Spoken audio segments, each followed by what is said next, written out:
Selamat pagi, kita berjumpa lagi di siaran Ruang Publik KBR. Senang sekali saya Ines Nirmala bisa hadir lagi di tengah-tengah Anda dan pagi hari ini siaran Ruang Publik KBR dipersembahkan oleh ICEL, Indonesian Center for Environmental Law.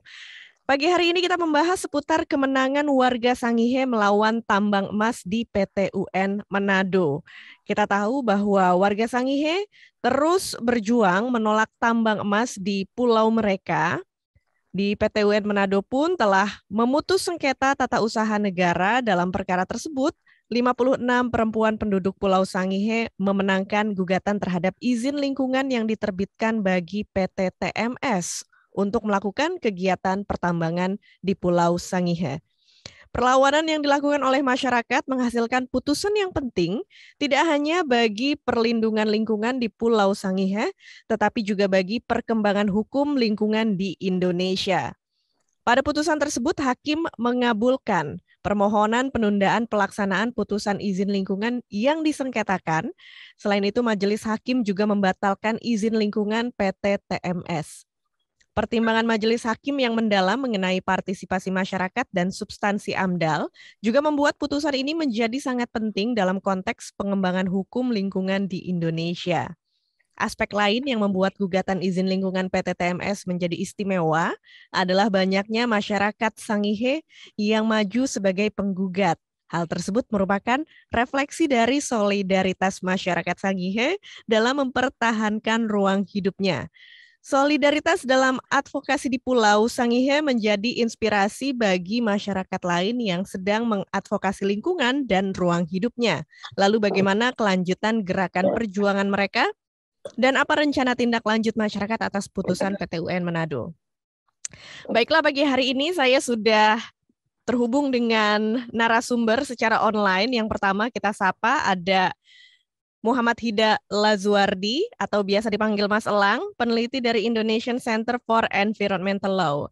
Halo Mas Elang, apa kabar? Baik, selamat pagi. Selamat pagi Mas Elang. Dan berikutnya juga ada Bapak Benhard Pilat, saksi dalam perkara, saksi fakta. Selamat pagi Pak Ben, apa kabar? Baik, selamat pagi. Ya, terima kasih atas kehadirannya Pak Ben. Kemudian juga ada Bapak Reinhard Mamalu SHMH, kuasa hukum penggugat. Selamat pagi, apa kabar Pak Reinhard? Selamat pagi, kabar baik. Kabar baik ya Pak ya, terima kasih atas waktunya. Dan kemudian juga ada Ibu Yudit Dutato, penggugat yang juga merupakan warga Pulau Sangihe. Selamat pagi Bu Yudit, apa kabarnya? Selamat pagi, kabar baik. Kabar baik, terima kasih Bu Yudit dan juga Bapak-Bapak semuanya sudah hadir di siaran Ruang Publik KBR dan kita juga mengajak pendengar kita untuk bergabung ke siaran Ruang Publik melalui telepon bebas pulsa di 0800 245 7893 dan juga Anda bisa mendengarkan siaran ini lewat YouTube di channel Berita KBR. Siaran Ruang Publik KBR bisa disimak di 100 radio jaringan di seluruh Indonesia dan di Jakarta lewat 104,2 MS3 FM. Baiklah, saya sebelumnya mau mengucapkan selamat kepada warga Pulau Sangihe yang memenangkan gugatan pencabutan izin lingkungan perusahaan pertambangan emas PT Tambang Mas Sangihe atau PT TMS pada tanggal 2 Juni 2022. Walaupun perkara ini dimenangkan, tetapi belum berarti bahwa perjuangan usai. Dan sekarang saya mau berbincang dulu dengan Mas Elang dari ICEL. Mas Elang boleh dijelaskan apa aja yang Mas Elang mohon boleh dijelaskan apa saja yang menjadi poin penting dalam putusan PT UN Manado. Silakan Mas. Oke, pertama-tama yang saya rasa sangat perlu diapresiasi adalah bagaimana semangat masyarakat Sangihe dalam mempertahankan ruang hidupnya. Saya hampir tidak pernah melihat ada gugatan tata usaha negara yang penggugatnya sampai 56 orang, itu jarang sekali, biasa 1-2 orang, sehingga luar biasa memang semangatnya dan willingness untuk mempertahankan ruang hidup. Kedua adalah pertimbangan hakim yang sangat mendalam. Pertama, majelis hakim mempertimbangkan aspek pelibatan masyarakat di situ. Tidak ada masyarakat dalam komisi penilai AMDAL, proporsionalitas sosialisasi yang tidak baik. Terus dari aspek materialnya juga sangat baik, yaitu misalnya hakim secara cermat melihat bahwa AMDAL ini tidak mengkaji dampak arsenik kepada lautan, hanya kepada udara. Dan itu adalah detail-detail yang menurut kami itu sangat luar biasa ketika majelis hakim mempertimbangkan hal tersebut, karena itu sangat mendetail, sangat mendalam, dan memberikan contoh bagi putusan yang memberikan rasa keadilan bagi masyarakat. Lebih lanjut, kita melihat putusan penundaan itu tidak sering. Kenapa? Dalam gugatan tata usaha negara, ketika dia diputus misalnya menang, tapi tidak ada putusan penundaan, ketika itu dibanding, izin lingkungannya itu tetap dianggap hidup. Nah, dengan adanya putusan penundaan ini, dampak lingkungan bisa dicegah sedini mungkin. Semenjak itu diputus, tidak boleh lagi ada kegiatan. Apalagi putusan akhirnya memenangkan masyarakat. Jadi ini merupakan putusan yang sangat inspiratif, sangat baik.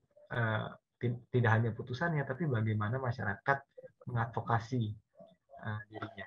Terakhir adalah, sayangnya tentu ini dinodai dengan tindakan-tindakan dari PT TMS yang berusaha mengangkangi putusan pengadilan.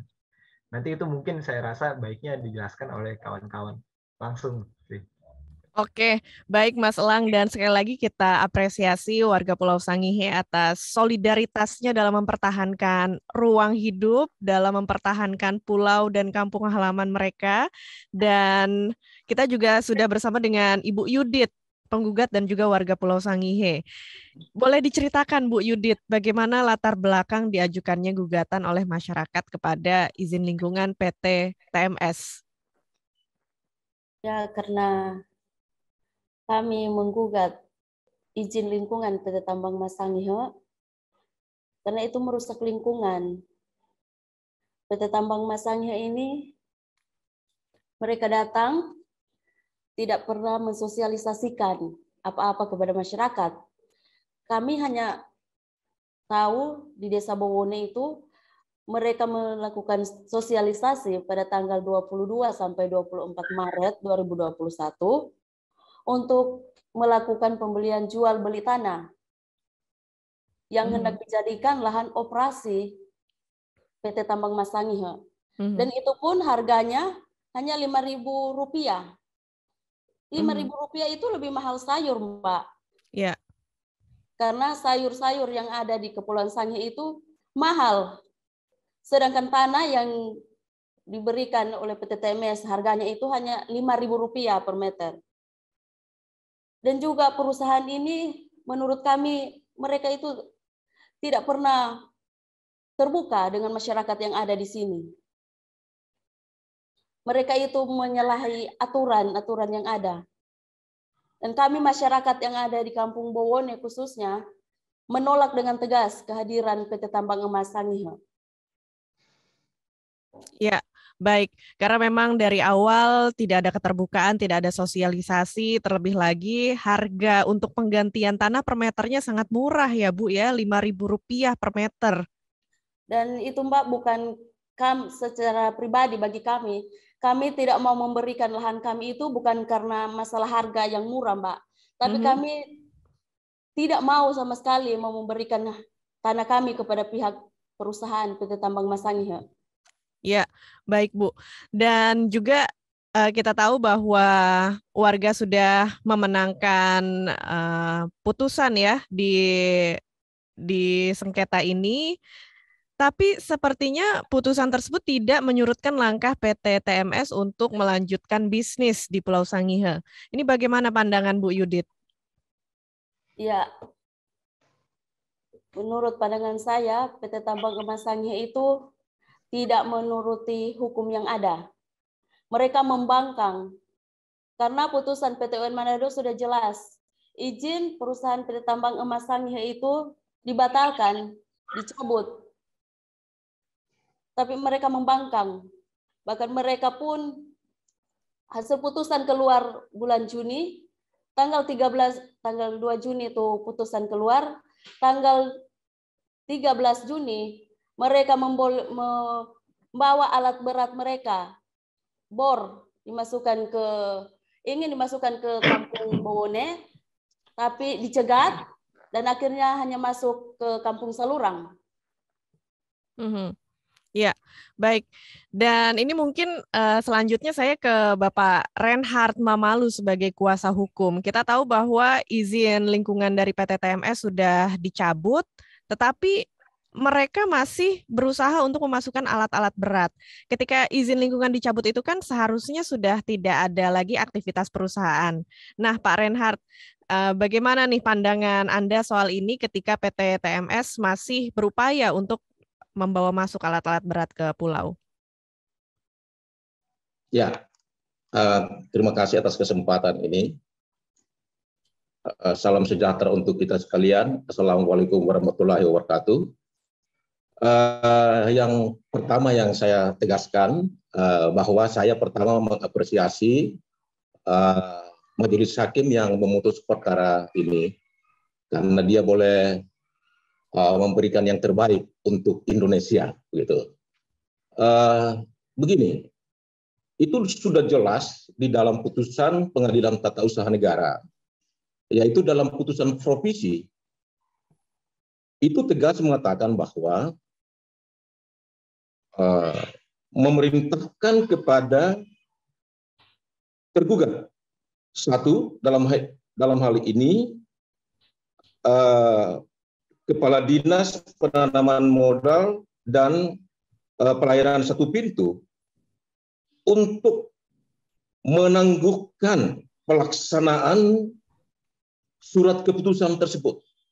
Jadi menangguhkan pelaksanaan putusan Tata Usaha Negara berupa surat izin lingkungan yang dikeluarkan oleh pemerintah provinsi itu ditangguhkan pelaksanaannya sejak tanggal 2 Juni 2022 sampai perkara ini mempunyai kekuatan hukum tetap. Itu artinya apa? Artinya bahwa putusan ini adalah putusan yang bersifat perintah dan serta-merta. Bersifat verbal biforat, putusan yang dapat dilaksanakan terlebih dahulu meskipun pihak lawan itu mengajukan upaya banding ataupun kasasi. Artinya apa?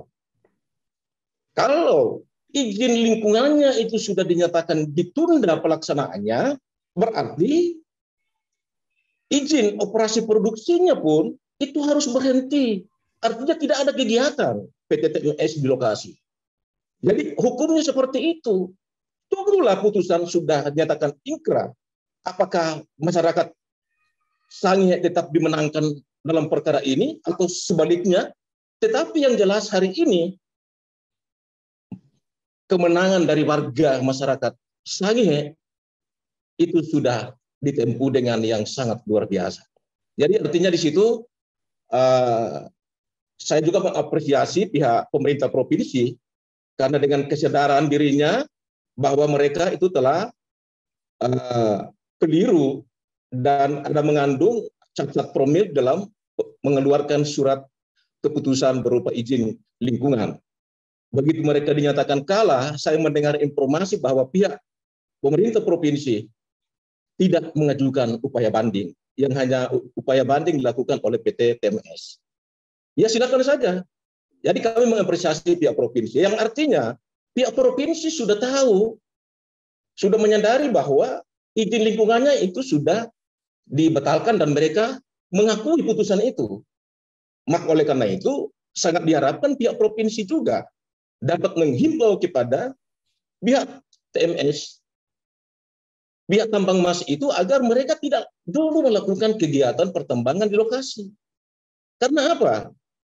Kalau tetap dilakukan, saya tidak tahu karena masyarakat di sana sangat pada prinsipnya seluruh masyarakat yang terdampak itu menolak keras kehadiran pertambangan itu dan mereka tidak melakukan anarkis. Yang mereka lakukan adalah mengajukan gugatan ke Pengadilan Tata Usaha Negara yang mewakili kepentingan masyarakat Sangihe itu ada 56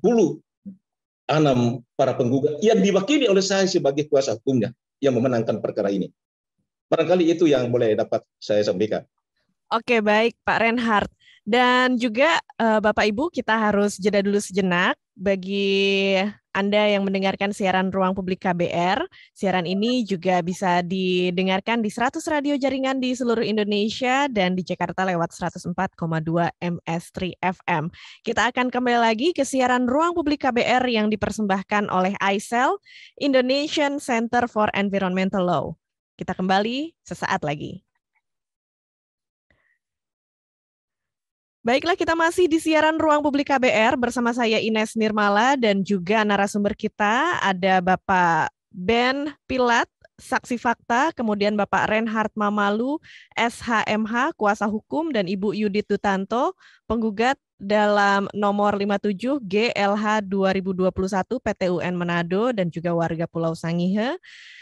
Tadi kita sudah berbincang-bincang seputar PT TMS yang izinnya dicabut dalam melakukan aktivitas bisnis di Pulau Sangihe. Dan sekarang saya mau ke Bapak Ben Pilat sebagai saksi. Pak Ben, bagaimana penjelasan Anda? Apakah terdapat ketidaksesuaian antara kegiatan PT TMS dengan RT RW Sangihe sehingga pemerintah kabupaten tidak memberikan rekomendasi kesesuaian tata ruang? Ya, benar Mbak Ines. Faktanya adalah ketika PT TMS mau melanjutkan tahapan eksplorasi ke tahapan eksploitasi dalam kegiatan studi kelayakan termasuk di dalamnya AMDAL, itu kan harus ada permohonan kesesuaian ruang. Dan sesuai dengan Perda Kabupaten Kepulauan Sangihe dan peraturan perundang-undangan yang mengatur tentang itu, bahwa kegiatan pertambangan itu tidak bisa dilakukan di Pulau Sangihe, sehingga pemerintah Kabupaten Kepulauan Sangihe pada waktu itu jelas tidak memberikan rekomendasi. Dengan demikian kegiatan AMDAL itu tidak dapat dilanjutkan karena tidak sesuai dengan pemanfaatan ruang. Oke, baik Pak Ben. Dan juga kita tahu bahwa penolakan terjadi dari masyarakat dan kita tahu bahwa solidaritas masyarakat dalam melawan hadirnya PT TMS yang akan merusak ruang hidup mereka ini sangat besar. Dan kalau dari pandangan Bapak sendiri, bagaimana nih Pak? Sebesar apa penolakan dari masyarakat terhadap rencana kegiatan pertambangan di Pulau Sangihe? Artinya, mayoritas masyarakat Sangihe menyadari bahwa ketika ini mau dilakukan akan merusak seluruh lingkungan yang ada di Kabupaten Kepulauan Sangihe, sehingga secara bersama-sama masyarakat itu menolak kegiatan pertambangan. Itu intinya. Cuman memang sebelum itu saya juga menyampaikan salam hormat kepada Majelis Hakim yang mengadili ini, karena memang sesuai fakta yang terjadi, pemerintah dan masyarakat sesungguhnya tidak menginginkan kegiatan pertambangan yang terjadi di Kabupaten Kepulauan Sangihe itu sendiri. Itu sejak dari awal.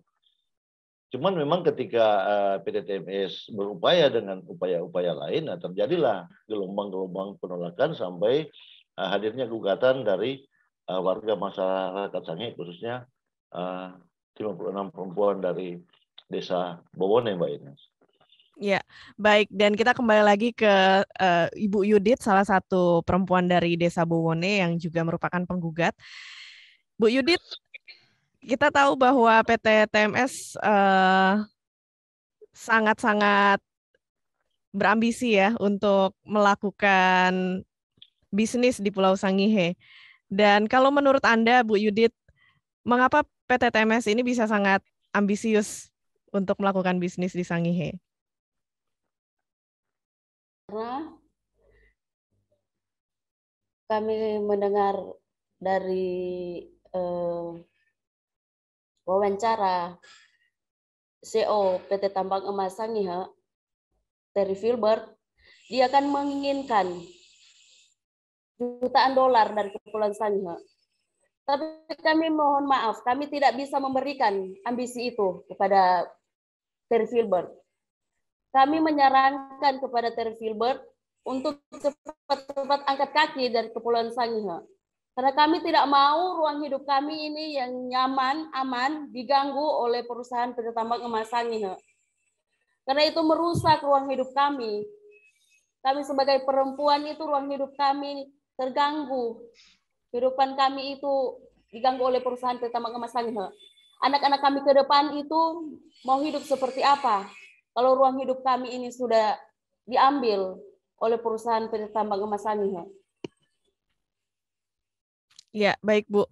Dan juga sebagai warga pada pertengahan Juni lalu juga warga di Sangihe menghalang alat berat PT TMS untuk masuk ke desa. Bagaimana Bu perkembangan situasinya pada hari ini? Sekarang kita sudah memasuki awal bulan Juli ya Bu ya? Ya memang pada tanggal 13 sampai dengan tanggal 16 Juni, masyarakat yang ada di Kampung Bowone, Salurang, dan ada masyarakat-masyarakat dari kampung lain yang membantu untuk mengusir alat berat atau alat bor dari PT Tambang Emas Sangihe yang masuk di Kampung Salurang. Dan pada tanggal 15 itu bisa kami usir dan kembali lagi ke Pelabuhan Pananaru, dan sampai saat ini alat bor tersebut masih ada di Pelabuhan Pananaru. Ya, kami sebagai masyarakat itu ya karena perusahaan PT Tambang Emas Sangihe ini tidak pernah mematuhi hukum. Mereka membangkang. Karena kan sudah jelas PT UN Manado mencabut izin lingkungan, dibatalkan, ditunda pelaksanaannya. Namun PT Tambang Emas Sangihe membangkang, terus mereka mau berusaha, mau memasukkan alat berat mereka ke Kampung Bowone ataupun ke Kepulauan Sangihe. Dan saat ini pun masih ada kegiatan yang mereka lakukan di sana. Contohnya apa Bu kegiatannya? Ya, mereka membersihkan lahan lah. Oke, jadi mereka masih ada di pulau ya Bu ya. Mereka walaupun sudah dicabut izin lingkungannya, tetapi mereka tetap tidak mau pergi ya. Kelihatannya seperti masih mau melanjutkan gitu ya.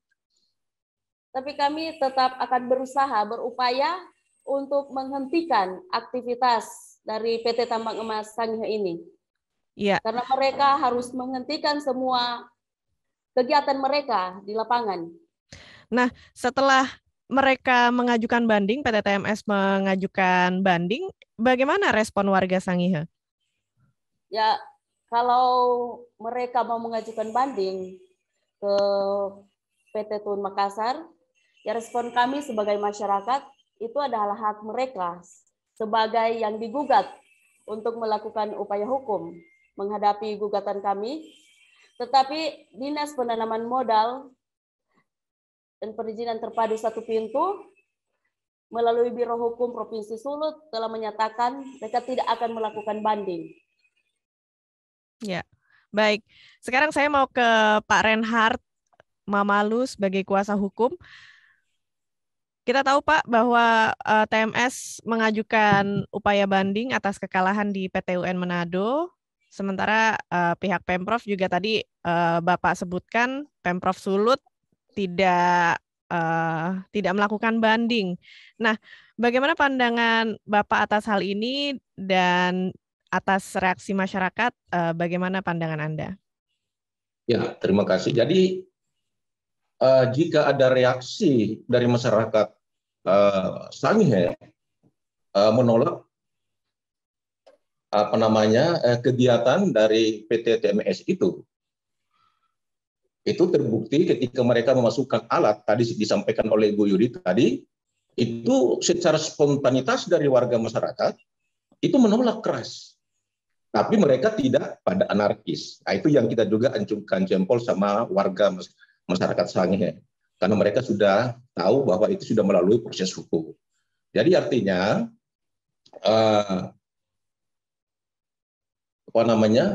kita pihak warga masyarakat ya bisa mendatangi pihak Pemprov agar tidak terjadi chaos di lapangan, agar pihak Pemprov ataupun difasilitasi oleh pihak pemerintah kabupaten untuk boleh memfasilitasi agar menyampaikan, menghimbau kepada pihak TMS, walaupun dia nyatakan banding, tetapi untuk sementara jangan dulu melakukan kegiatan.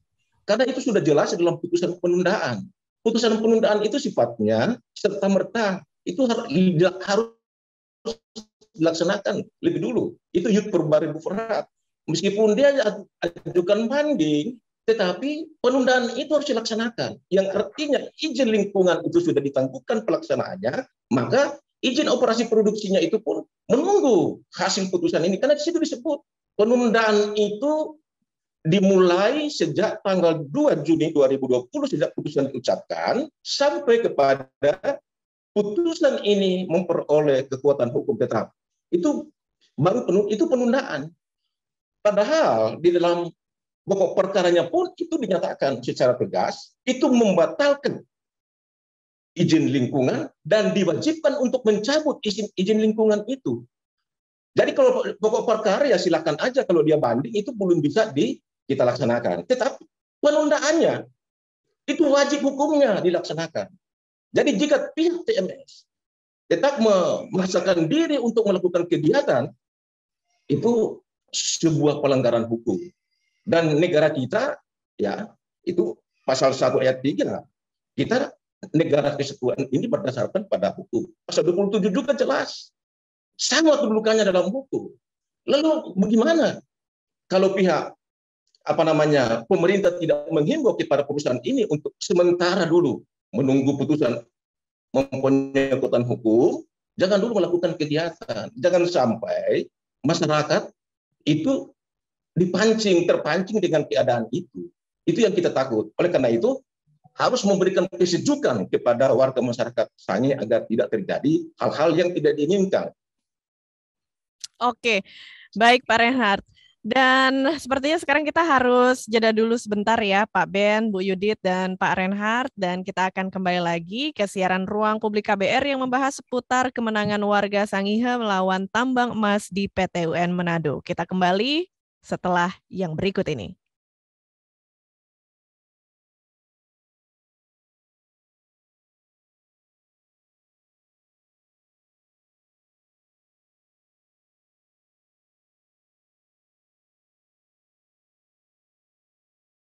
Halo, selamat pagi. Kita masih di siaran Ruang Publik KBR. Senang sekali saya Ines Nirmala masih berada di tengah-tengah Anda. Dan pagi hari ini kita membahas seputar kemenangan warga Sangihe melawan tambang emas di PT UN Manado.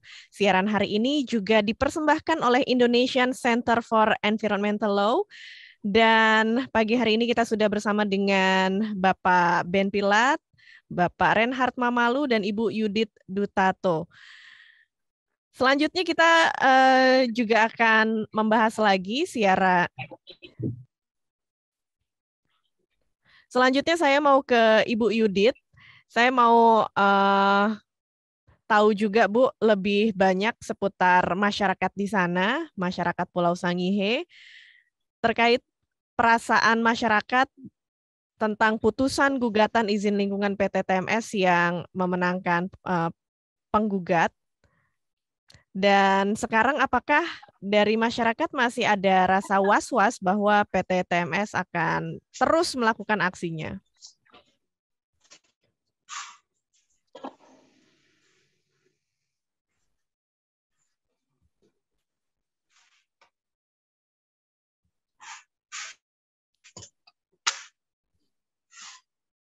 Oke, Bu Yudit, pertanyaannya saya ulang ya. Halo Bu Yudit. Halo, selamat pagi. Pak Ben, mungkin suara saya terdengar? Terdengar ya? Ya, terdengar. Oke, baiklah kalau gitu saya ke Mas Elang dulu kali ya, pertanyaan berikutnya ya. Ya. Oke, siap. Baik, berikutnya saya mau ke Mas Elang dari ICEL. Terkait sikap Pemprov Sulut yang sudah tidak melakukan banding, bagaimana tindak lanjut yang diharapkan? Ya, tentu itu adalah langkah yang sangat positif ya dari pemerintah Provinsi Sulawesi Utara ketika sudah kalah di pengadilan untuk memutuskan tidak melakukan banding. Dan harapannya adalah ada pencabutan dari izin lingkungan yang sudah diterbitkan, sehingga ada pencabutan tegas, kemudian tidak hanya pencabutan, tetapi ketika ada permohonan izin lingkungan yang serupa berupa penambangan emas di pulau tersebut, tidak diterbitkan lagi gitu. Ya. Oke, Dan baik. ini saya rasa jadi statement yang kuat ya bagi Majelis Hakim PT Tun, bahwa tergugatnya saja sudah tidak mau banding gitu. Kalau ya turut tergugat boleh banding, tapi tergugatnya saja tidak mau banding. Iya. Oke. Dan selanjutnya mungkin saya bisa ke Pak Reinhardt lagi ya, Pak ya. Ya. Ya. Ini kita membahas seputar PT TMS dan juga Pulau Sangihe. Mengapa masyarakat luas tetap perlu melakukan pengawalan terhadap hasil putusan dari PT UN Manado? Ya, jadi kalau mau lihat masyarakat ini, mereka masih was-was ya terhadap keberadaan dari PT TMS ini, karena terbukti meskipun putusan sudah diucapkan, sudah diputuskan oleh majelis hakim, tetapi beberapa hari kemudian itu mereka menghadirkan alat berat. Jadi barangkali itu merupakan salah satu bentuk kekhawatiran daripada warga masyarakat Sangihe. Jangan-jangan mereka sudah berdiam diri begitu, mereka sudah tahu bahwa sudah menang, tapi tiba-tiba mereka TMS itu melakukan kegiatan lagi. Jadi sekali lagi, itulah saya bilang, kalau ini negara hukum, patuhilah putusan Pengadilan Tata Usaha Negara itu tentang penundaan. Yang diberlakukan sekarang itu adalah penundaan pelaksanaan izin lingkungannya. Itu tuh menunggu sampai putusan ini mempunyai kekuatan hukum. Karena pihak tergugat intervensi TMS itu sekarang mengajukan upaya banding. Tapi sebenarnya belakangan saya hanya mendengarkan isu kalau pihak Pemprov itu tidak mengajukan banding. Apakah itu benar? Saya belum cek ke lapangan, ke pengadilan, apakah benar mereka tidak mengajukan banding. Yang tadi itu andai kata saya, karena saya mendengar memang Pemprov tidak mengajukan banding. Itu sangat luar biasa kalau mereka tidak mengajukan banding. Karena saya belum cek langsung di bagian Pengadilan Tata Usaha Negaranya. Tapi kalau jika itu memang benar tidak mengajukan banding, itu sangat kami apresiasi. Oke, baik Pak. Namun kalau PT TMS terus memaksakan diri ya untuk melakukan bisnisnya di Pulau Sangihe, apakah ada konsekuensinya Pak secara hukum? Konsekuensinya adalah apa yang dilakukan oleh TMS pasca putusan penundaan itu menjadi cacat hukum, cacat formil. Apapun kegiatan mereka di lokasi itu cacat hukum itu. Dan itu bisa dikatakan itu suatu perbuatan melawan hukum on rehmate kedat, karena sudah tahu-tahunya putusan menangguhkan pelaksanaan izin lingkungan, tetapi mereka tetap melakukan itu. Memang ada pemahaman dari mereka, katanya izin operasi produksi itu kan katanya itu tidak dibatalkan. Sekarang harus dibalik. Izin operasi produksi itu kalau tanpa ada dasar izin lingkungan, apakah itu jadi izin operasi produksinya? Kan tidak. Harus melewati dulu dasarnya. Izin lingkungan itu ada, baru kemudian izin operasi produksinya. Sekarang izin lingkungannya itu sudah dinyatakan ditangguhkan pelaksanaannya. Berarti izin operasi produksinya juga mengikuti dong. Nah, jadi jika tetap ada kegiatan untuk di lokasi, berarti kegiatan itu menurut pendapat saya itu adalah tindakan perbuatan melawan hukum. Oke, baik. Dan sepertinya Bu Yudit juga sudah bersama kita. Bu Yudit masih bersama kita di ruang publik ya, Bu? Oke, baik. Kalau gitu saya ke Pak Ben sebagai saksi fakta ya Pak Ben ya. Mungkin Anda bisa menjelaskan juga lebih rinci lagi fakta-fakta apa saja terkait lingkungan yang akan terjadi jika dilakukan upaya untuk eksplorasi atau eksploitasi tambang emas di Pulau Sangihe. Ya, baik. Ketika kita mau melanjutkan kegiatan operasi produksi, sudah jelas kerusakan lingkungan itu akan luar biasa. Sebab di seputaran lokasi bukanlah tempat yang kosong, di sana adalah berpenduduk. Kemudian dalam radius yang tidak terlalu jauh, di sana ada kawasan hutan mangrove. Kemudian juga yang masuk di dalam lahan konsesi, walaupun belum masuk dalam skop izin lingkungan, ada hutan lindung dan lain sebagainya. Kemudian kerusakan terumbu karang yang ada di teluk di seputaran Desa Bobone dan sekitarnya, dan juga pulau-pulau kecil yang ada di depan Desa Bobone, otomatis itu akan rusak total. Ini dampak-dampak lingkungan yang sungguh luar biasa, tidak bisa dibayangkan kalau kegiatan ini harus berlanjut, Mbak Ines. Oleh sebab itu, dengan keputusan Pengadilan Tata Usaha Negara Manado menunda pelaksanaan keputusan pemerintah provinsi melalui Dinas Penanaman Modal tentang izin lingkungan, ini menurut saya berarti izin operasi produksi itu sudah tidak berlaku lagi. Itu makanya kepada PT TMS diharapkan untuk tahu diri lah, untuk menghentikan seluruh kegiatan yang ada di Kepulauan Sangihe seperti yang disampaikan oleh Pak Reinhard Mamalu tadi, Bu Ines. Jadi luar biasa, karena pulau kami itu pulau kecil. Kemudian juga prioritas pengembangan pembangunan di sana bukan pada sektor pertambangan. Dari awal sudah demikian. Karena leading sektor yang ada di kabupaten kami adalah perikanan kelautan dan pertanian. Makanya Pulau Sangihe secara keseluruhan adalah kawasan Minapolitan. Seperti itu, Mbak Ines. Oke, baik. Dan kalau saya boleh ke Mas Elang dari Aisel berikutnya, mungkin bisa dijelaskan juga ya ketika kepentingan bisnis ini berbenturan dengan lingkungan. Ini sebenarnya apakah satu-satunya jalan adalah menolak PT TMS atau ada hal lainnya yang bisa dilakukan?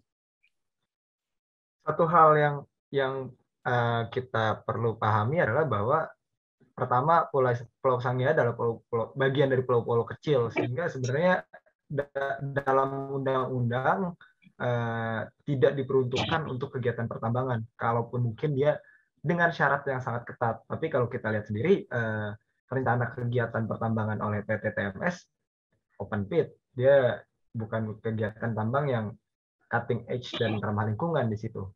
Kedua adalah masyarakat itu pada prinsipnya memiliki dalam bisnis, dalam paradigma pembangunan itu ada namanya informed consent, bahwa masyarakat perlu mengetahui dulu apa yang akan dihadapi olehnya, bisa mengakses dampak-dampak lingkungan yang diperkirakan akan terjadi, dan berhak untuk memberikan persetujuan atau ketidaksetujuan.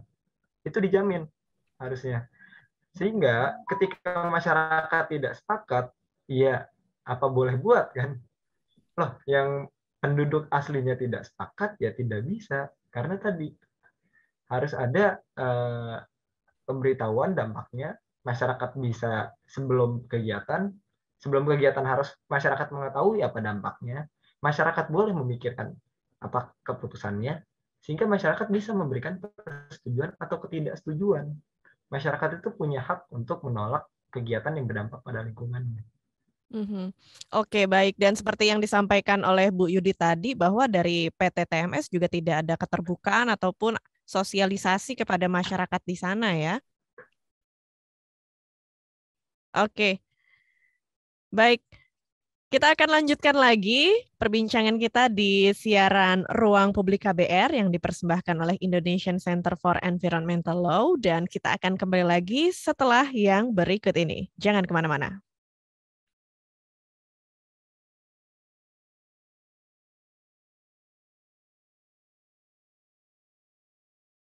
Baiklah, sekarang kita sudah masuk ke bagian akhir siaran Ruang Publik KBR. Dan kita masih membahas seputar kemenangan warga Sangihe melawan tambang emas di PT UN Manado.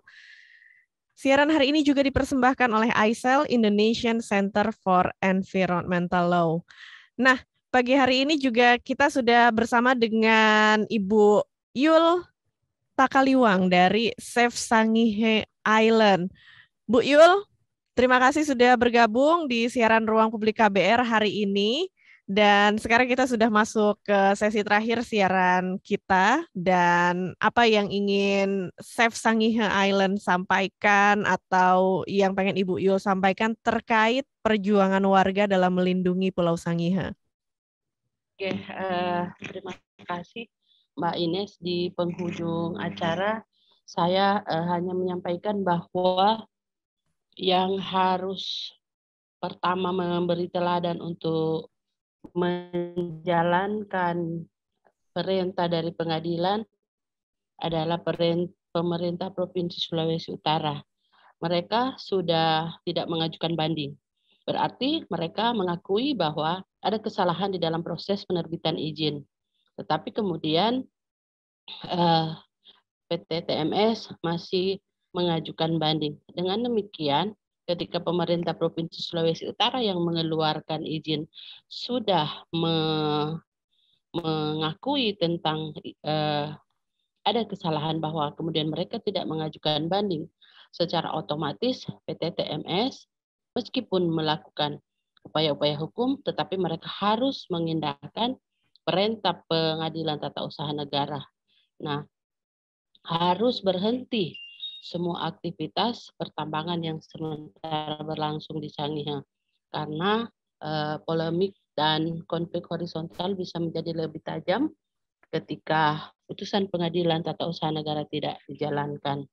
Demi kondusifnya, nyamannya, sejahteranya orang Sangihe, silakan semua mentaati hukum dalam hal ini. Jangan menunjukkan arogansi sebagai korporasi atau investor yang posisinya seakan-akan lebih tinggi dari hukum di Indonesia. Jadi pesan kami supaya PT TMS segera sadar diri, segera menghentikan semua aktivitasnya, dan kalau boleh keluarlah dari Pulau Sangihe, sebab pulau kami ini pulau yang indah, pulau kecil, memang tidak boleh ditambang. Kami sangat nyaman dan nyaman hidup dengan perikanan, dengan pertanian, dengan perkebunan. Tidak perlu lagi bumi kami diporak-poranda, dihancurkan hanya untuk kepentingan segelintir investasi yang membawa-bawa negara, kemudian 70% nanti akan dibawa ke Kanada atau kemana. Kami juga tidak peduli dengan itu.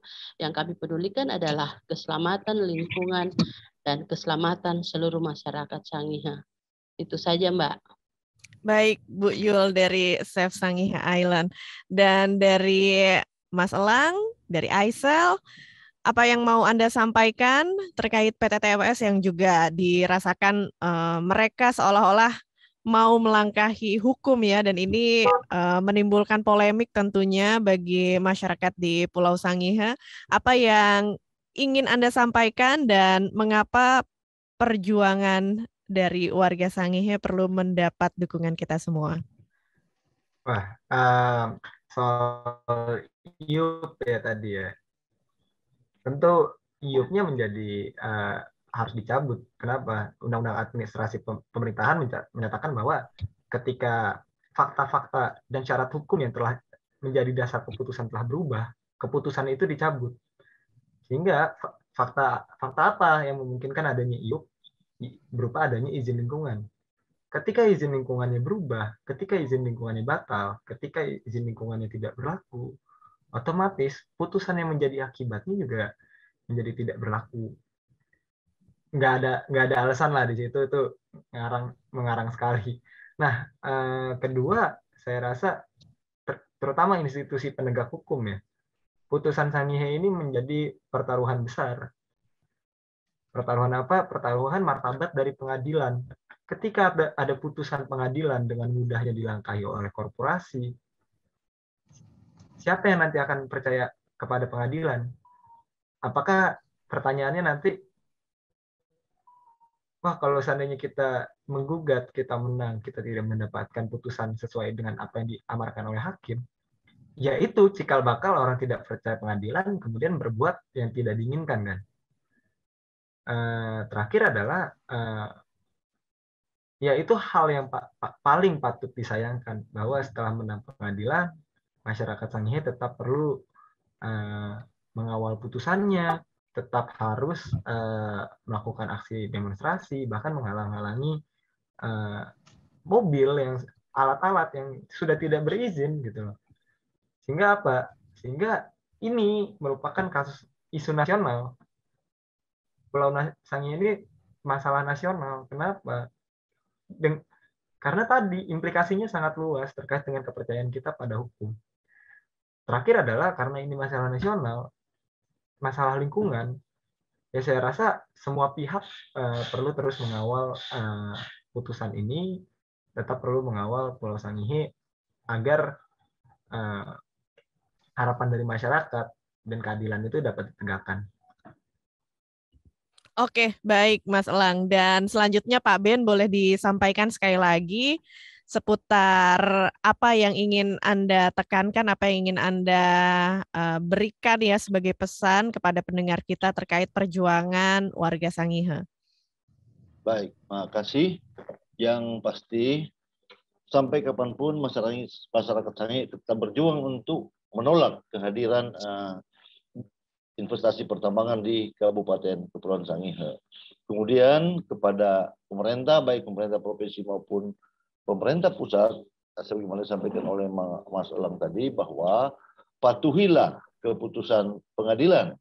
Sebab jika itu tidak, bagaimana masyarakat itu mau percaya kepada hukum yang ada di Republik ini.